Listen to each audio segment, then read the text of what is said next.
issued by the California Highway Patrol on behalf of the Pittsburgh Police Department. On November 11, 2021, at 1,745 hours, Mona Cisneros was abducted from Pittsburgh, California.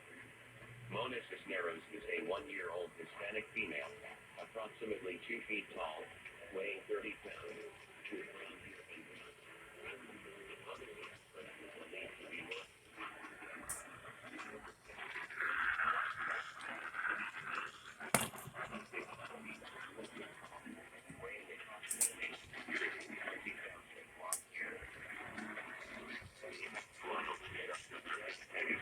with brown hair and brown. The suspect was last seen driving a 2007 brown Chevrolet Tahoe with California license plate number 5BSK465. If seen, call 911.